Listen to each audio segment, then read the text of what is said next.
Hai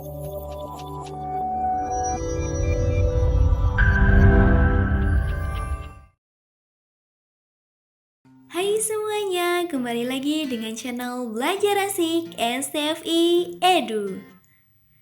Dalam video kali ini, kita akan membahas sedikit tentang perhitungan rata-rata dan standar deviasi. Nah, sebelum itu mari kita simak yuk apa itu standar deviasi dan bagaimana rumus menghitung standar deviasi. Oke deh, kita check it out.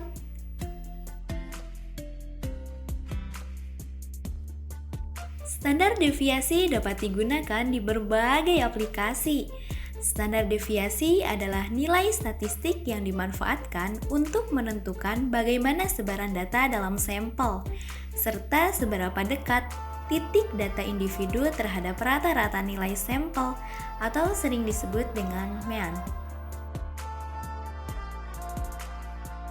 Perhitungan rata-rata dan standar deviasi ini sangat bermanfaat loh dalam bidang farmasi, yaitu dalam proses pengolahan data.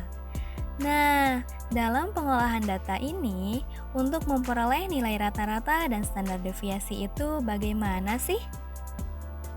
Sebelum masuk ke pengolahan, kita kenali dulu notasi yang biasa kita gunakan dalam pengolahan data. Nah, di sini kita menggunakan notasi XI, di mana X ini adalah notasi untuk nilai data, dan I menunjukkan data ini adalah data keberapa. X bar adalah notasi untuk rata-rata data, sigma adalah notasi untuk menunjukkan penjumlahan, dan N adalah jumlah total titik data. Oke, yang perlu dilakukan pertama adalah menghitung nilai rata-rata dari semua data yang diperoleh. Nilai rata-rata sama dengan jumlah dari semua nilai dalam kumpulan data lalu dibagi dengan jumlah total titik data tersebut. Nah, berikutnya adalah menghitung penyimpangan setiap titik data dari rata-rata atau standar deviasi. Untuk menghitung standar deviasi, caranya caranya dengan mengurangi setiap nilai data oleh nilai rata-rata yang dapat disebut juga sebagai deviasi atau selisih. Kedua, deviasi setiap titik data dikuadratkan.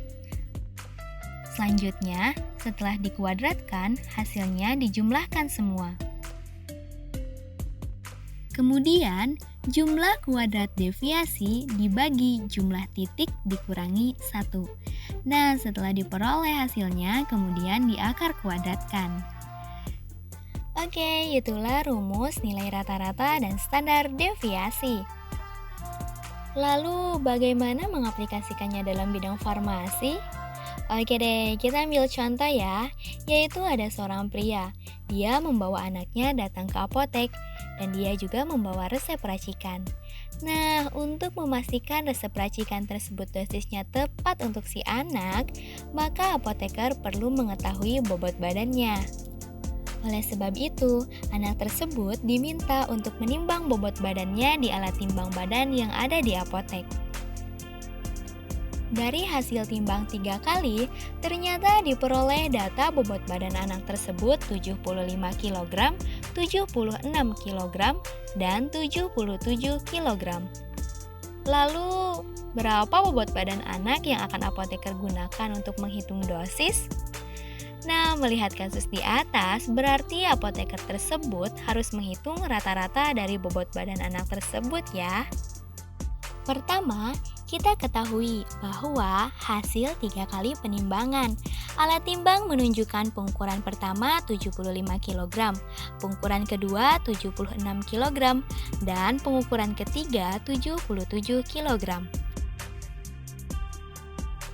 Maka, nilai rata-rata bobot badan anak dihitung sesuai dengan rumus sebelumnya adalah 75 ditambah 76 ditambah 77 dibagi 3 karena pengukuran dilakukan sebanyak 3 kali sehingga hasilnya adalah 76 kg. Selanjutnya kita menghitung standar deviasi.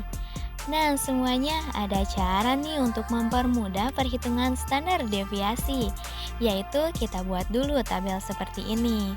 Buat 5 kolom dengan 5 baris. Baris disesuaikan dengan banyaknya data. Kolom pertama, pengukuran.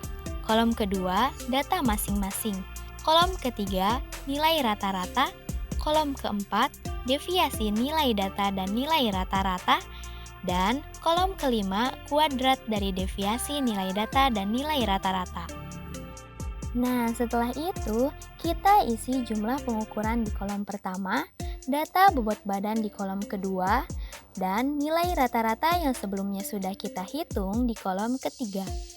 Nah, kolom keempat diisi dengan selisih antara nilai data pertama dan nilai rata-rata, selisih antara nilai data kedua dan nilai rata-rata, dan selisih antara nilai data ketiga dan nilai rata-rata. Sehingga selisih pertama diperoleh nilai negatif 1, selisih kedua 0, dan selisih ketiga 1.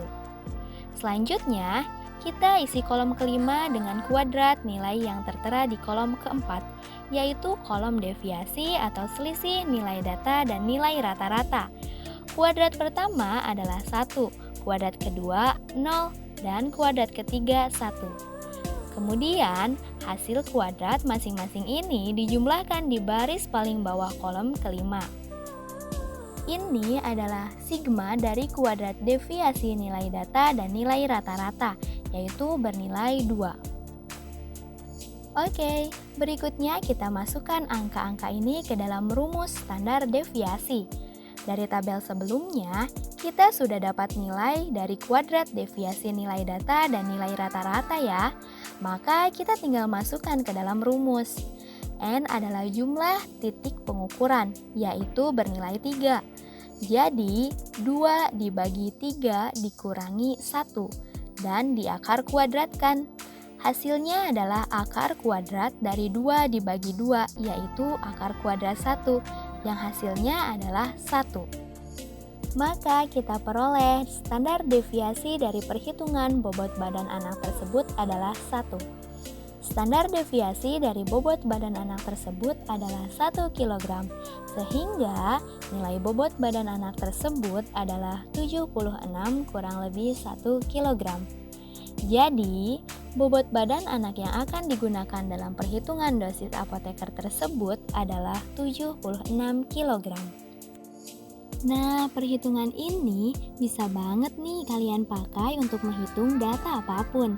Misalnya, menghitung bobot tablet, diameter tablet, tebal tablet, kadar zat aktif, dan masih banyak lagi data penelitian yang bisa dihitung nilai rata-rata dan standar deviasinya. Udah ngerti kan kalian semua tentang rata-rata dan standar deviasi? Gampang bukan? Oke, sekian untuk video kali ini. Sebelum kita berpisah, jangan lupa like video ini, tekan tombol subscribe, dan nyalakan loncengnya ya, biar kalian bisa update terus video terbaru dari channel YouTube STFI. Oke, sampai bertemu di video selanjutnya, dan bye-bye!